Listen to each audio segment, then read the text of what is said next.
fraud or a financial scam.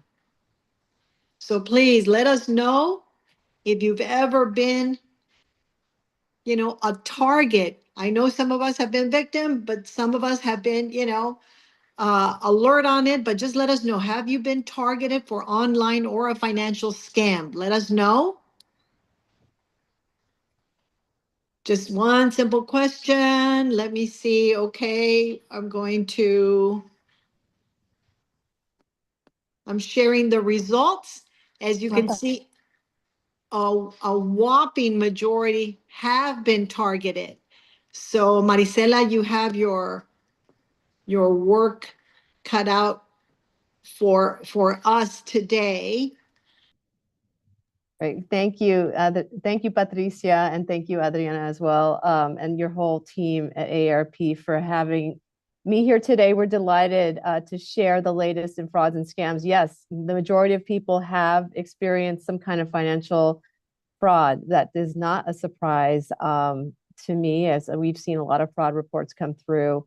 I would like to also share some slides with you today that actually echo and amplify some of the slides that AARP put up at the beginning of the program. So I'm going to share my screen, and please let me know if you can see the slides. Are you able to see them, Patrick? Good. Okay. So we're talking about protecting your money in the digital age. Again, Marisela Segura. And before I begin, I'd like to give a disclaimer. That the views expressed today are my own. I work for a commission, but the views expressed today are my own, and they do not. I do not speak on behalf of the commissioner and any one commissioner. We're going to talk about well, first, and what we do at the FTC. Well, we protect consumers against financial fraud, against all kinds of frauds, and we do enforcement work, which means that we investigate and sue companies. We also do consumer and business education, which is part of what we do, and I know it's part of AARP's mission as well. And we build partnerships and coalitions to amplify the messages, because we know that the best way to beat fraud is to get the word out. So we partner with great agencies and organizations like the AARP to get the word out. So I'm going to cover a few tips on how to spot and avoid common scams, how to stay safe online while shopping, how to prevent identity theft, some data security basics, and also what to do if you or a loved one are targeted. If possible, yes. Great. So just to table set the table, here are the 5 most reported. We receive fraud reports every year, and every year we put out a data book looking back to the year before. Here are the 5 most reported scams that we received reports on last year. It's very similar to what we received in 2023, with imposter scams being the #1 reported scam, followed by online shopping and negative reviews, business and job opportunity scam, and then investment scams. Imposter scams, those are when someone pretends to be somebody they're not, like a family member, a love interest, the government, a business, or another well-known organization. And the goal for the scammer there is to convince you to send your money, send them your money or your personal information. Online shopping scams were #2. That involved often people not getting what they ordered or being billed for something they didn't order. And then with these job and business opportunity scams, that's where someone is promising you a job that isn't real. Maybe they ask you to pay to set yourself up for the job, but there's no job at the end of it. And then scammers posing as employment agencies. And then, as I mentioned, the investment scams, nearly 80% of people who reported confronting an investment scam lost money to an investment scam. And then the losses are really high with these kinds of scams because they're asking you to invest big money. So I want to talk a little bit about how to spot and avoid scams. So scams come in a variety of flavors, different kinds, like I just said, shopping scams, imposter scams, business and job opportunities, but they often have the same signs, the same red flags. 1, scammers are going to pretend to be from an organization you know. I mean, just to start this off, if you can spot these signs of a scam, if you can spot these red flags, you'll be able to avoid 99% of the scams out there. So we'll just go over these basic tips. Scammers are going to pretend to be from an organization you know. They're going to pose as the government, a financial institution, or a trusted business. They're going to contact you out of the blue. It's not you didn't contact them. They contacted you either through, a text, an email, a phone call, and they're going to tell you that there's a problem, or they might tell you you've won a prize. So the scammer might say you're in trouble with the government, or that you owe money, or that someone in your family is having an emergency. But on the flip side, they might present something great. They might say, oh, you've just won a prize or a sweepstakes. But either way, they're going to contact you out of the blue. The next thing they're going to do is they're going to pressure you. They're not going to give you a chance to think things over. They're going to want you to act quickly before you have time to think and verify what they have to say. If you're on a phone call, they're probably going to tell you, don't hang up the phone, stay on the line with me, and they'll give you a reason why you have to be on the phone. Or they might threaten you, like threaten to arrest you or sue you or take away your driver's license or deport you. They might say your computer is about to be corrupted.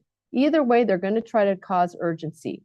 And then finally, they're going to tell you to pay them some money for some reason, whether it's to transfer your money to a secure place or to pay to fix whatever problem there is in your financial accounts. They're going to insist that you pay by using one of these non-reversible methods like cryptocurrency. They're going to ask you to wire money through like MoneyGram or Western Union, or payment app like Zelle or Venmo, which we know the money goes and you can't get it back.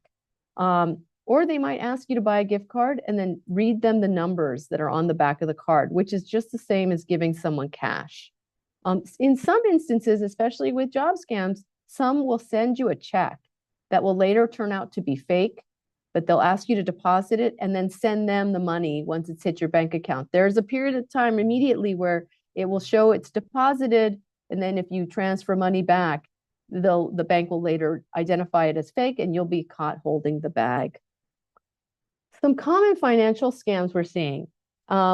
Lately, we're seeing that scammers are trying to get people, it's a complicated scheme, but scammers are running around right now trying to make claims that your money is unsafe wherever it might be, whether it's at your bank or your credit card company, and they're trying to convince you to move it to a safer place to protect your money.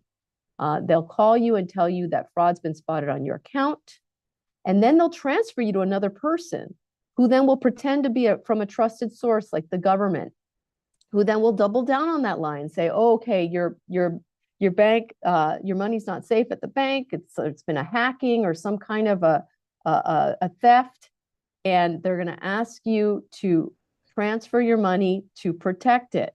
That person will tell you to move your money. They might tell you to move it into another account. So here are the various ways that this comes up. They might say, put your money in a secure account to protect it.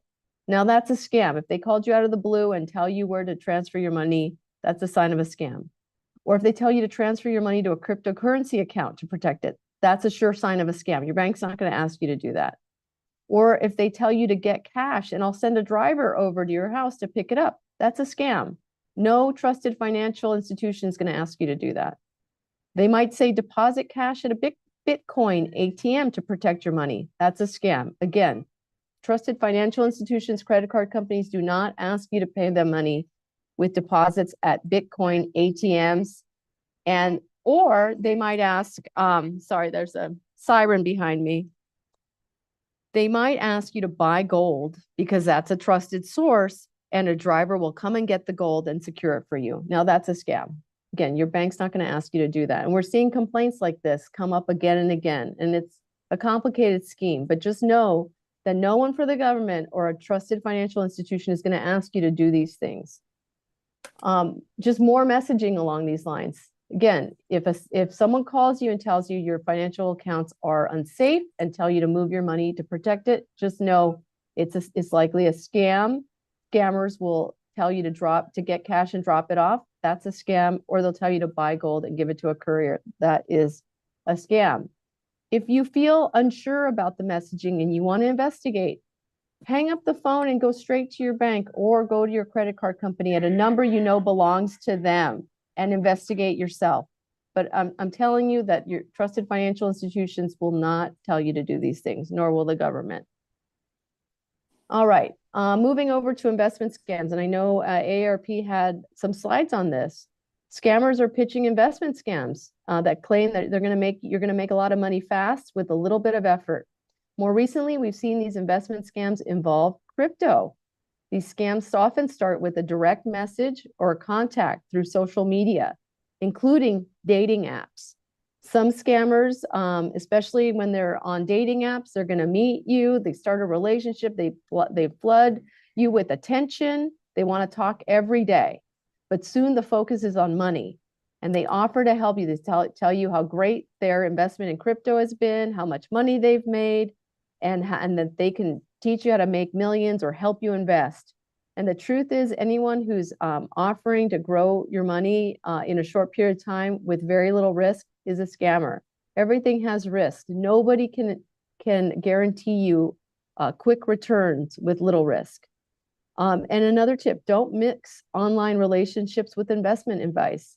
If you're in a communication with someone online, let's say you're starting a friendship or a romantic relationship, and they ask or offer to give you some investment tips or help you invest your money, that is a red flag. Do not mix online relationships with investment advice.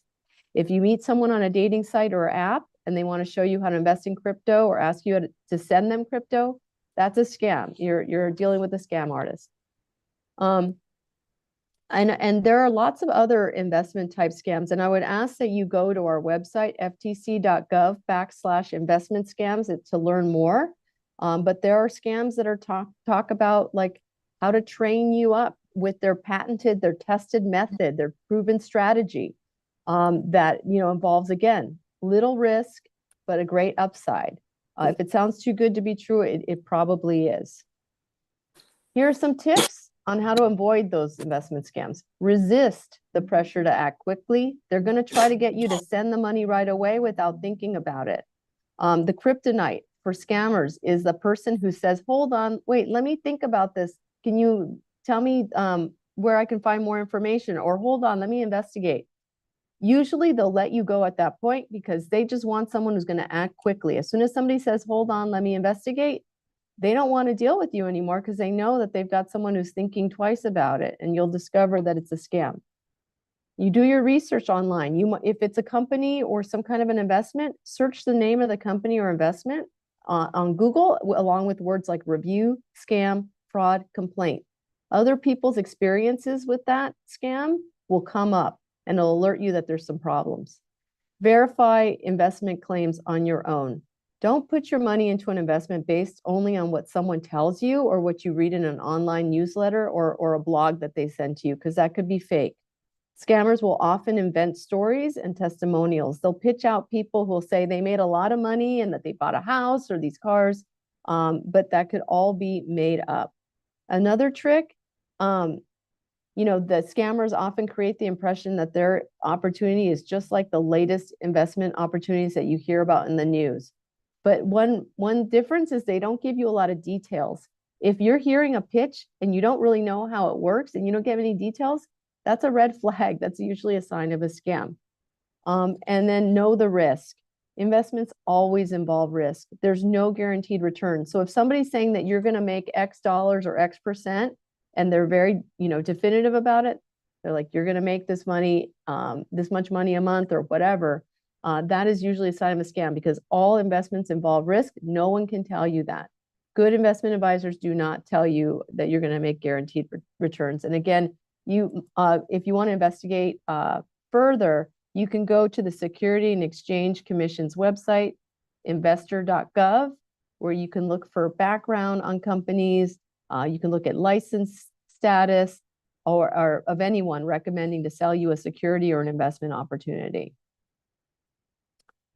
We'll round out this kind of imposter scam with business impersonators. Business impersonator scams happen when someone pretends to be from a well-known business. It might be, like I said, your bank.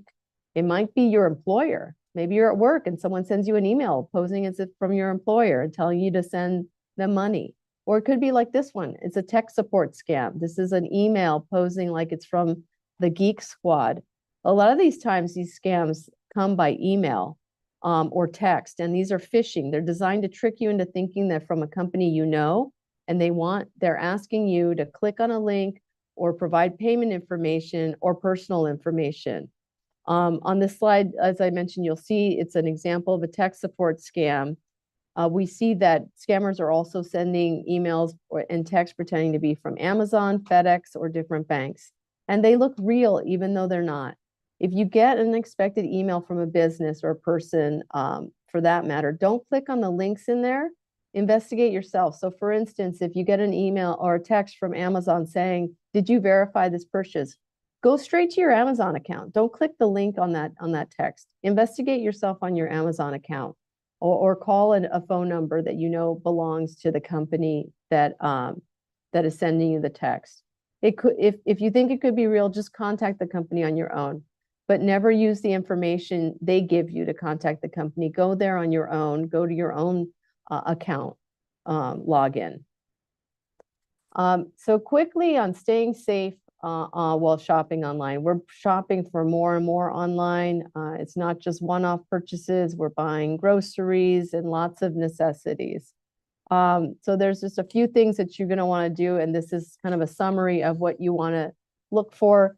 There are fake sites. You want to look at your return, delivery, refund policies. You want to pay by credit card whenever possible and keep records. So in turn, spot fake sites. So let's say you're just shopping around online and you run across unusually low prices. Like, this looks too good to be true. Should you jump on it quickly, buy before the deal goes away? I'm saying no, and here's why. One sign of a scam is a surprisingly low price that's out of sync with any other website, especially on things in short supply or some high in-demand items. You might happen to see this like in December with the It toy that's out of stock everywhere, right? Everyone sold out of that toy that you want to get your loved one. But when you see a website not only with the item for sale, but at a much lower price, that should raise a red flag.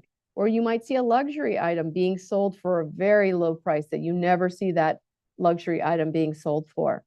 Scammers set up fake websites or profiles on social media, and they use pictures they grab from the internet to put them up on these fake websites. And they use the brand logos and everything. They look very legit. So what you want to do before you buy is that you want to take the website address and Google that, plus words like review, complaint, scam. And you'll often find that other people are saying, "Oh yeah, this is a complete fake. Oh yeah, I bought and I lost money. I never got the thing." So check it out before you click buy. And if it looks just too good to be true, I would suggest taking precautions and don't go forward. I had a friend who showed me some shoes that just were never sold at the price, and she's like, "I don't know what to think." And we did the whole Googling. We did not see any feedback, but I told her not to go forward because it was more likely a scam. And lo and behold, a few weeks later, that website wasn't existing anymore. So we were probably right. It was a scam. Finally, let's see, looking up the delivery, return, and refund policies. This is not just for scams, but for everyday purchases. So before you buy, you just know that honest businesses want happy returning customers, so they're going to honor their delivery windows. When you buy online, sellers have to ship your order in the time they promise. If they tell you when they're going to ship your order, they have to abide by that promise. If they didn't tell you, they have to give it to you within at least 30 days, which sounds like a long time, but if they don't tell you a time frame, you have to get it at least within 30 days. But if, let's say, the seller doesn't ship when they promise and you don't get it, then you need to call the seller. And the law says that you can cancel your order for a full refund if the seller promised to send it to you within a time frame and didn't do it. And while you're at it, you want to check the refund and return policies. This is important for buying something on sale or clearance. A lot of times it's final sale, so you want to be sure you know that going in. And if you think you qualify for a return, but the seller won't give you your money back, let's say you think they're not living up to their own return policies. Start by filing a complaint with the company. However the site takes the complaint. Visit websites and groups like, Better Business Bureau, Call for Action, Consumer Action. You might file a complaint with the AARP. Share your experience on social media. Companies monitor their social media pages. And they might reply if they see you're dissatisfied with the response to your complaint. That's happened to me before. I filed a complaint. I got no response by email, but once I put something on the social media website, I got a response right away because they didn't like what I had to say about their policies. Also, when you're buying things online, you want to use what's called a safer method. So if possible, use a credit card instead of a debit card. Credit cards give you the most protections against fraud, including be able to quickly dispute the charges if there's problems with your purchase, or your credit card company can help you get your money back from the seller if you dispute the charge on your credit card. But you always want to keep the information about what you bought, how much you paid. So save your receipts, save those confirmation emails, hold on to those things until at least you get what you ordered and you know you don't want to return the item. If you discovered that you paid a scammer or the product was fake, your credit card payment can be charged back quickly once you report it. But also know this. If you say, I want to pay with a credit card, and someone says, no, it's online, and they say, pay me by gift card or wire transfer or cryptocurrency, that's a scam. Only scammers ask you to pay in those ways. Legitimate companies will usually take credit cards. I mean, sometimes you might be at a farmer's market where they'll say, pay me by Venmo, but that's a different situation. You know what you're getting because you're right there in person. It's a person-to-person interaction, but when you're on a website and you don't see the thing and you're doing it based on trust, it's better to use a credit card. Quickly, a few things about pivoting to identity theft and data security basics. What is identity theft? It's when someone uses your personal or financial information without your permission to buy things with your credit cards, to open you accounts, to get medical care using your benefits. So how to protect your information? Well, first, make sure you know where your personal information is, all your financial account documents. If they're paper documents, keep them safe, secure, in a safe place. Only keep them as long as you need them. So if you have statements, old statements, you don't need them anymore, shred them. Shred paperwork with your social security number. And don't share your information over the phone or online. And here's a tip. If you're on social media, be careful what you share. Even though you might, have limited your reach of your posts to your friends and your family, just kind of assume that someone else might be able to see it. And don't share, be careful what you share. So avoid posts revealing, for instance, now this is pivoting to house safety. Avoid posts saying that you're on vacation. Sometimes when people post that they're on vacation, they find out that their house gets burglarized.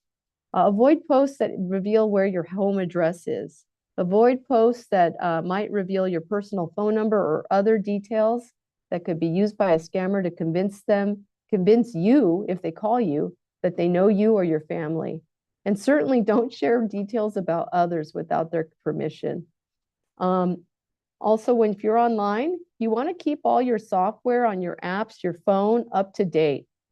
Those updates, I know they come a lot, and it's kind of annoying because you have to stop everything and update your phone or update your browser software. But it's very important. A lot of times these software updates are meant to patch security problems. And so that's why keeping the software up to date is important.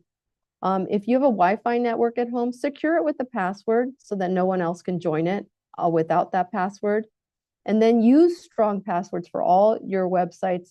And I have there a short form. It's called 2FA. That's two-factor authorization. Do this with your bank and financial websites. So these are websites when you go onto your bank, for instance, you have a username and a strong password that's at least 15 characters long.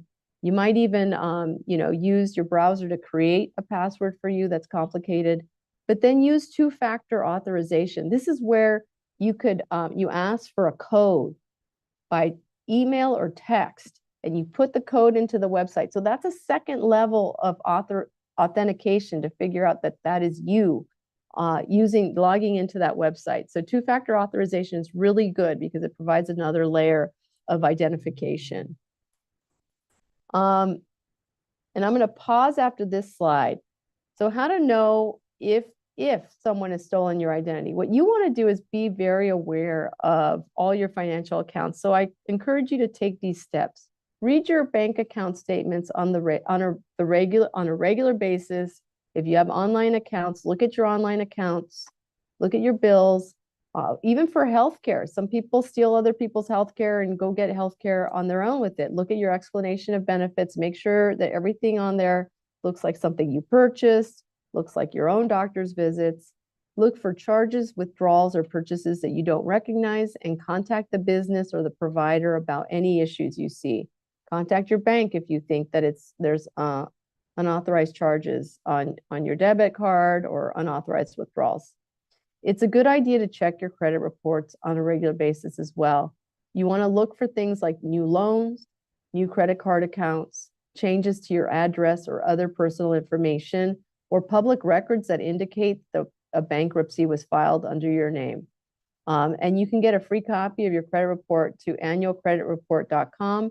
Now you can get a free copy of your credit report every week from each of the three credit bureaus, Experian, TransUnion, and Equifax. So there's really no reason not to check that regularly.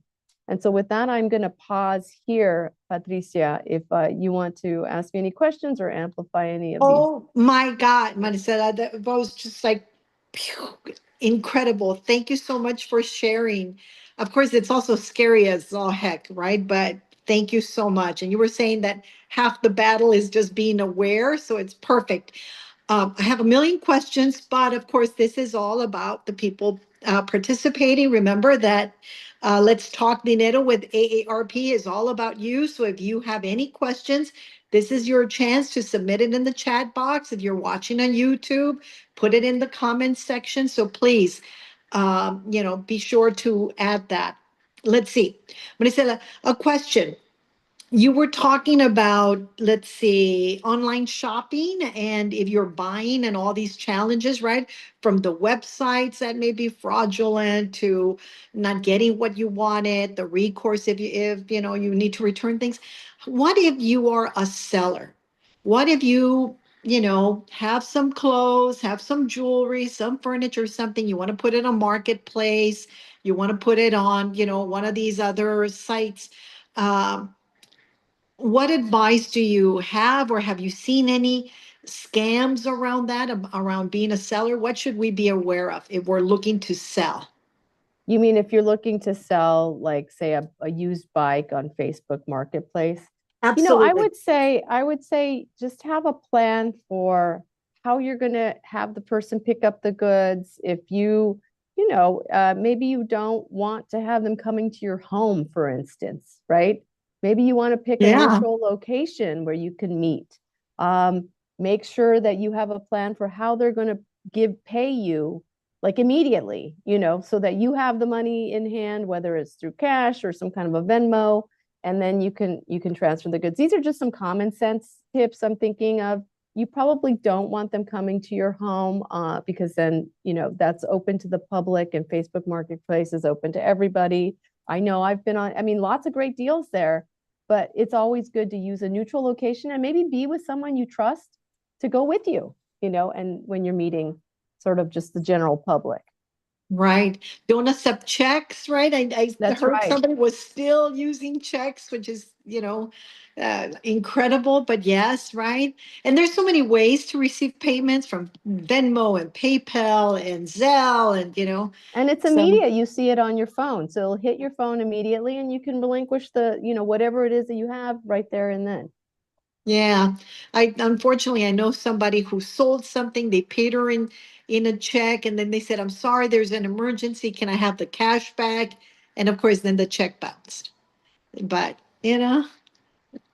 and you may feel like it's not a huge amount, but if this is their living, the number of people that they're scamming. Absolutely. And if you're taking the trouble to go on Facebook Marketplace, it's because you want to earn a little extra money. I mean, this is a kind of a side thing for a lot of folks. So you certainly don't want to get ripped off. And you also want to protect, yourself and your personal information and your safety in your home. So usually best to use one of those cash transfer apps, be in a neutral location, and be with somebody you trust who can kind of back you up. And believe me, I know a lot of people who supplement their income. They even sell their crafts. They make Mhm. little things, they crochet, they paint, they whatever, and they sell. So it's extra money, and it's wonderful as long as you are aware as a seller too. And you were talking about what to watch out if you're a buyer. Another question: imposter scams. Um, Now with AI, Marisela, can you tell us? I mean, it is scary. Somebody recently told me that they got a call from a relative and it was their voice. Can you Mhm. can you tell me a little bit about how AI and these deep fakes are affecting, scams? It is scary stuff, Patricia. We're hearing the same thing. It's like it was my nephew's voice or my cousin's voice. I couldn't make out the difference. And it can make it harder, especially if somebody's posing as somebody you know and has the voice. But what we're saying is go back to those basics. Go back to those red flags. Remember, the person's going to contact you out of the blue. They're going to say, I need you to do this right now. Say, okay, I want to help you, but give me a callback number. Let me just investigate. If it's somebody pretending to be a family member, just get that callback number and say, okay, I will get back to you right now. They'll say, no, no, I'm at the jail, or I can't Yeah. get. Say, okay, what jail? Uh-huh. I promise you, we will get there, but I need that number and I'll call you right back. And a lot of times they'll just say click because they don't want you to investigate. The same thing happened to a family member of mine. Someone called, they claimed that they were stuck at a jail near the border. They were trying to come, they were just, in Mexico, and they were trying to cross the border. They got stuck without thinking, without skipping a beat. My family member went straight to like MoneyGram and transferred the money Oh, right away. yeah. After called the mother of it was supposedly a nephew, but called his sister and said, "Oh, he's right here. He's fine. He's not in trouble." So if you just say, "Give me your callback number," or have a little bit of a pause, guess what they do? They hang up the phone because they know, okay, this is too much trouble. I'm gonna move on to the next person. So go back to those tips, even if it looks like your nephew. Say, I need to take a minute to research this, and give me your callback number. Or also, if somebody's pitching you an investment and it sounds like your family member, if it's too good to be true, it probably is. If they're saying, oh, this is a risk-free, I promise you, I made a lot of money. I mean, it's really sad to say, but a lot of folks are scammed willingly or not by folks they know, right? People that they've developed trust with. So just go back to those basic tips of, verify any investment, research, ask for the callback number. Don't run out and send money in like this non-transferable message. Take a beat, talk to somebody. Yeah, and you're right. We've had sessions like this before, and that seems to be like the way to go, right? That sense of urgency, whether it is to entice you with these, incredible deals or confuse you and overwhelm or scare you. That's the thing too. They scare you. So, but the main thing is urgency. They just want you to decide, don't check with your husband, don't check with your kids, you know. So Get yeah, out there, get me the gift card, read me the numbers. I'll be on the phone with you. So many people are on the phone with the scammer when they go to Target or Walmart and they're buying the gift cards because they don't want them to hang up the phone. As they know, as soon as one person you hang up the phone, you take a breath and you have a moment to yeah, think and you get to talk to somebody. yeah. We were talking about these imposter scams. Somebody in one of our calls suggested giving your family like a passcode or a number or something. Does that actually work? So you know that it's them? Would that work? It could work. I mean, it could work, but there could be a situation where your family might not remember. So just try not to act on urgency. Try to again, go back to those tips. If they're saying, I'm stuck, I need you to go out and do this right now. There's always a way, even in the worst situations when someone's in trouble with the law, you can get the number of the police station, get the figure out where they are. You can take time, with time, go and contact your family member, investigate what's going on, and then help the person in trouble. Yeah, CodeWorks can help, but like sometimes if you were really in trouble, you might not remember I the know, code word. right? If you really are in jail, it's like, wait, what? Yeah. Pineapple, the code word is pineapple. All right. Maricela, we have a question. Is there any downside to using PayPal from a credit dispute standpoint? I think I have not tried to dispute. I mean, the PayPal does go back to your credit card. I think it can be a little trickier than just using your credit card directly, but it still comes with some protection because it goes back to your credit card. So you can, it's like a two-step. You might, file a dispute with PayPal and also with your credit card company because there's now two payment sources involved. But Okay. it also depends on what it links to. I mean, usually people have PayPal linking to their credit card, not to a bank account. Yeah. Or can you talk about any apps or technology that consumers can use to keep their financial information safe? I know we also had a question, about, PayPal, but what do you think about other apps?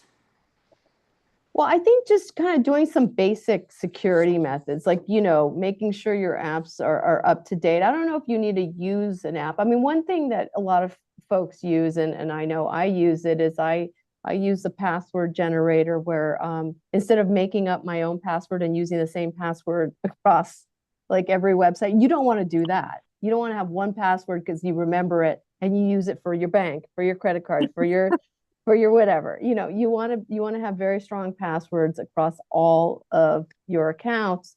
And so you might use a password generator or a password like lock keeper for that. So that's quite helpful. But I think just some real basic nuts and bolts, make sure that, someone's asking you for personal information or financial information, you take a beat and don't give it to them.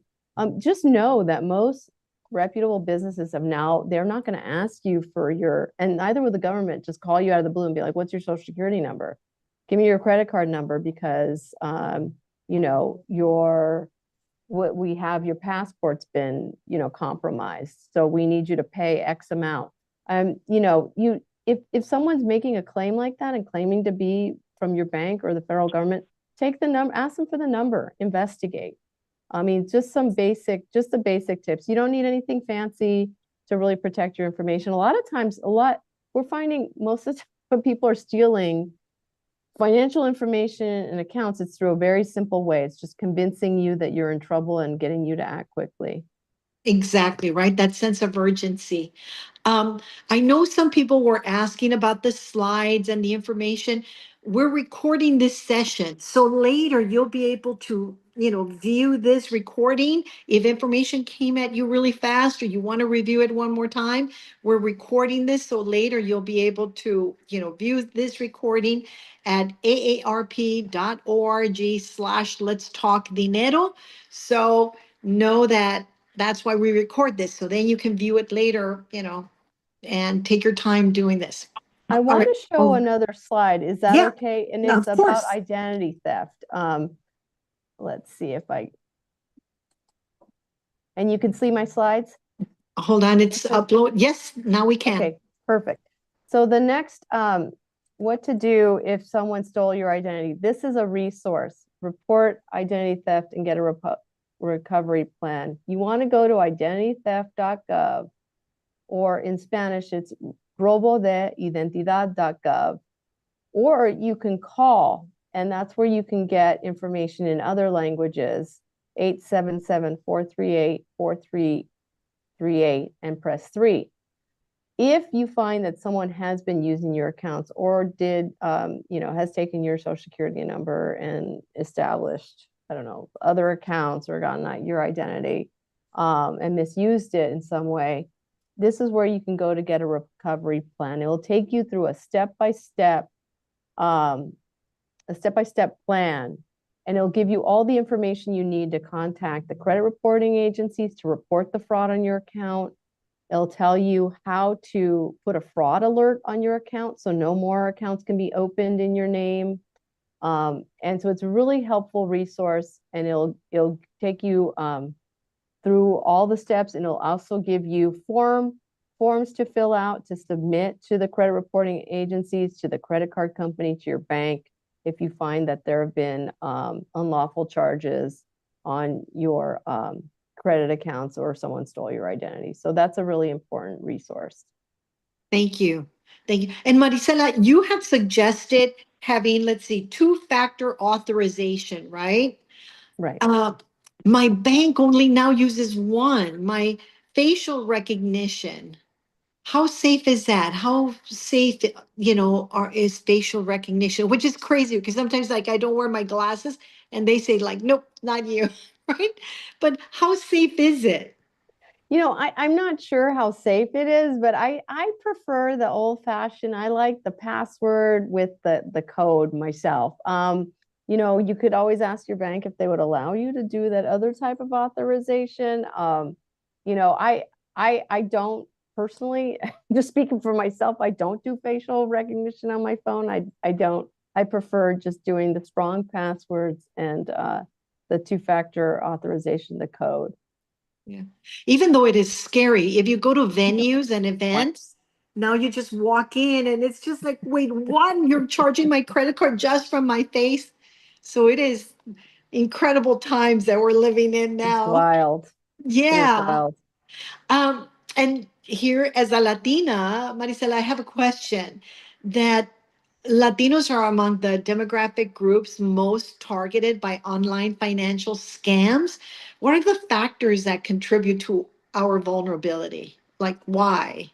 I can't really speak directly to the Latino experience. What we do is we receive fraud reports from across the country. I think what happens with these financial frauds is that, first of all, fraudsters are really smart at what they do. They're very convincing. They put up fake websites. If it's an investment, they'll put up somebody to, do a short video to tell you how successful they've been. They're really convincing. They mimic things that we know to be true. Like they'll say, real estate is always going up in value. And so here is my 10-step plan on how you can become a millionaire by flipping houses. What you just want to do is just remember, if someone is promising you quick returns or like this special secret plan, you just want to investigate and do your own research. Don't just invest based on someone's say so. Be very skeptical. Everything comes with risk. Certainly buying real estate comes with risk, right? We've all heard of scenarios where people try to invest in real estate or try to flip houses and they get underwater and they get in trouble. So if someone's talking a big game on making a lot of money very quickly with low risk, then it's just a real red flag. And real estate, I mean, that's something that most people understand, right? It's been around a long time, but it is frightening when they come at you with like cryptocurrency and they make it sound like everybody's using it, everybody understands it, and you're the only one not seizing this moment. That's right. I again, and one of the tips is that if you if the details are scant, they're not going to give you a lot of details, especially if it's a fraud. They don't have the details. So they'll make it seem like you're just not understanding. Oh no, you understand fine. They're not giving you the details that you need to understand what's going on. And if they're telling you, I mean, cryptocurrency is a pretty new thing. If they're telling you you're going to make money hand over fist, everybody's making a lot of money on crypto, that just cannot be true. I mean, it's very new and it's very volatile, and no one can promise you returns. They just can't.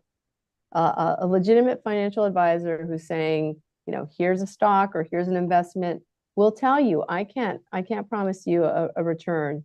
Here's what we see. Here's the history that we see with this investment. And they would give you all of the data, or you can investigate online and you can investigate the history. But with cryptocurrency, it's quite volatile, and anybody who makes you feel like you're not, up on the latest, or that you're the one that's a problem, or you're not smart enough to understand, well, they're trying to pull a fast one, especially if they're not giving you the details. Exactly. And with all these tech companies, and I mean, many people, continue investing, right? Their entire lives, right? They just invest. Some of us, as we get older, we are a little bit more cautious, but some people are just, investing. But there's so many tech companies that I don't even understand what they do and what they, who they are. And you just kind of, risk it, I guess it, like you were saying, you do your homework, you find out, you learn and do your research. Absolutely. Absolutely. Do your research. The Security and Exchange Commission, sec.gov, has a lot of great resources. And you can do a little bit of digging, especially for companies that are publicly traded, to understand who they are, what their history is in terms of earnings, and get some more information about, the company and their business strategy. And Maricela, right now you just gave one resource, right? FCC.gov. And we'll, I guess somebody will put it on the chat so you have it. What other resources are there that you can share? I know that your identity theft you gave, right? Yeah, And I gave a few. There's identitytheft.gov. In fact, I can just start typing them in here. perfect. And so that's one to go to if you have experienced identity theft and you want a plan on how to resolve it. If you want to learn more about the investment scams that we're seeing out there, ftc.gov/investment. Let's make sure I spell this right. Investment scams. That's a resource. You can go to ftc.gov and you can search investment scams and they'll take you there, or you can go straight to that website. We talk a bit about the cryptocurrency scams that I was sharing earlier today. Another resource, you can go to consumer.gov, and there are a lot of really common sense tips on a host of topics, like, even balancing your budget. They provide good explainers. I think why don't I share my screen again? I can show you, just flipping forward. Sorry, this is a fast Yeah, forward. that's okay. consumer.gov, consumidor.gov. So we have these sheets like this. It's very plain language, easy to understand. Sheets like, oh, is it a scam? Like, what do scammers want? How to improve your credit. And these are practical tips, how to improve your credit. Budget worksheets. When you're buying a car, it explains the different kinds of loans, the kinds of loan documents that you should see when you buy a car or when you buy a house. For cars, it explains what a title loan is. A lot of really good information here for people that isn't just about frauds and scams, but also just sort of common sense tips on how to, budget plan and just keep your money safe. Perfect. And of course, AARP has lots of information available and many tools. And I want to let people know that there's one tool available. If you or someone you know has been targeted by a scam, AARP's Fraud Watch Network can help.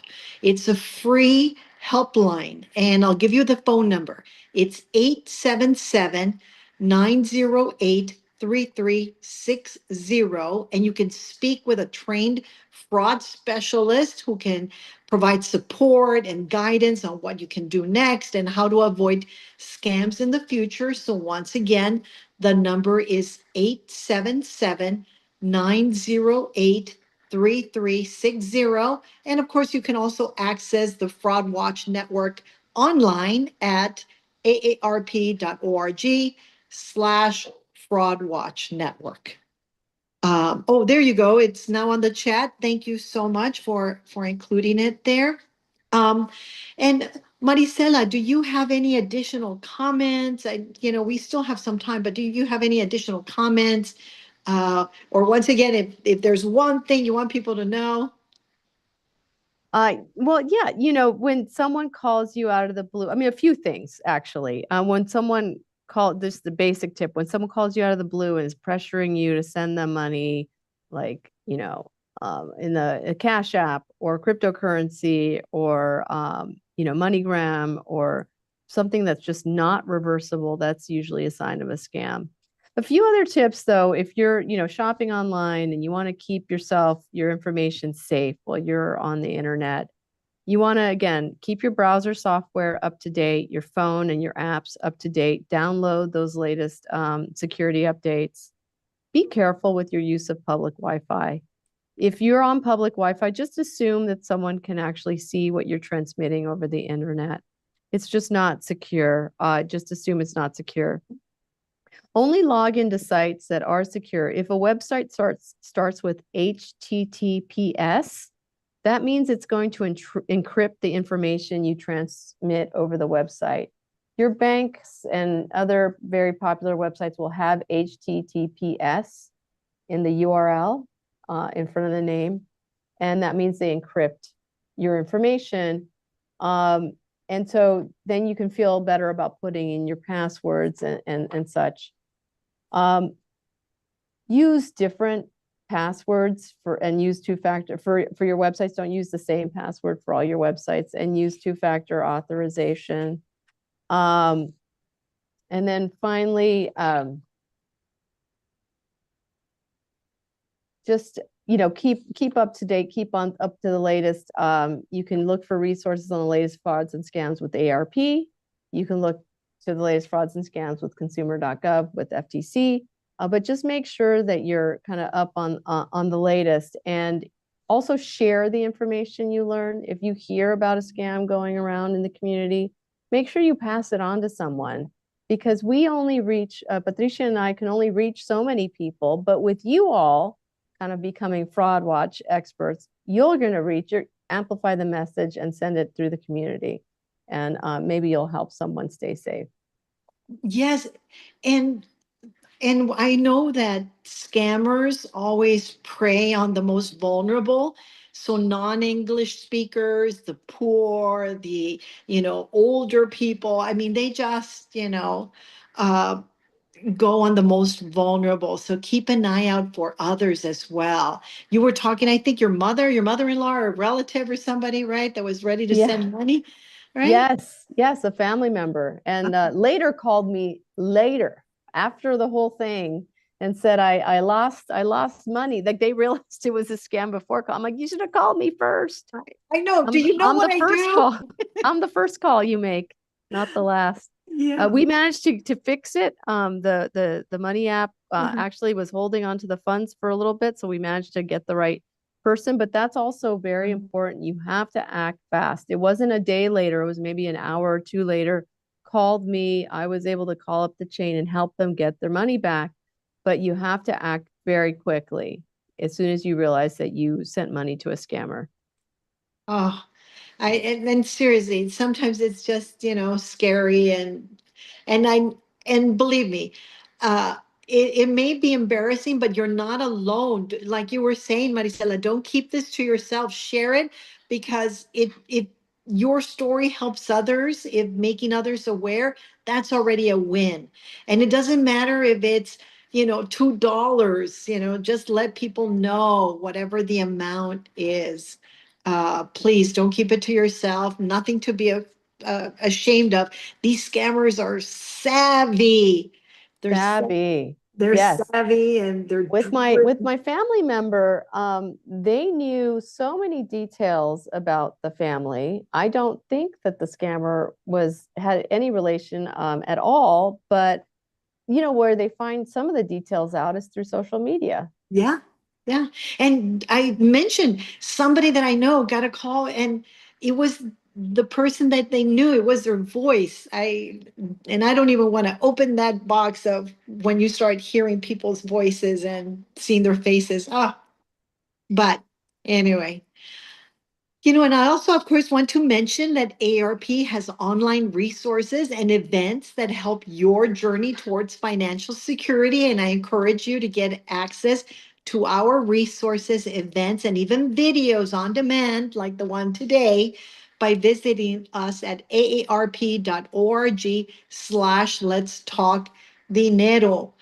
Uh, Marisela, final thoughts before we get ready to wrap up? Yeah, I'd like to share, if you see, this is another slide I will share. If you Yes. see a fraud, please report it to us as well. It helps us understand and keep up on the latest. Report fraud to the FTC at reportfraud.ftc.gov, or in Spanish, reportefraude.ftc.gov. Or you can call 877-382-4357 and press 3 for other languages. It really helps us understand what the latest is. I mean, that's how we know what the trends are. That's how we know that identity theft is still a big source of fraud out in the community. That's how we know that imposter fraud is probably the number one fraud out there. And it really helps inform what we do. Like I said, we do enforcement work. So we investigate companies, and I'll just leave this slide up till the end of the program. But we do investigate companies, and we do sue companies, and we do try to get money back to people. And how do we know who to do that and who to find, who to get there, who to get it out there? It's through your report. So please do report the fraud that you're encountering. Even if you did not pay, if it's something you see out in the community, make sure you let us know what you've seen. Yeah. And I guess if you take away something from today, along with all these tips and how to be aware and know what the frequent scams that are taking place and the tricks that they're using, is just don't keep it to yourself. Share this information and be aware, not just for yourself, but for others, especially your family, but other people that what we're talking about, the most vulnerable in our community. It may be your neighbor. So just keep if you are aware, let other people know, and you may be the resource that they need. So please just share this information. I want to give a huge thanks to Marisela and to all of you for joining our series, Let's Talk Dinero with AARP. Every session features financial pros from across the state talking about everything from debt management, investing, retirement planning, entrepreneurship, and more. Remember, AARP is here for you with resources, events to help you choose how you live as you age. And you can engage with us online at aarp.org/Let's Talk Dinero. So you'll hear about our upcoming events. Thank you, Marisela, and thank you all for joining us. We've come to the end of our session. Mil gracias a todos. Thank you, Marisela. Thank you very much. Nos vemos a todos. Hasta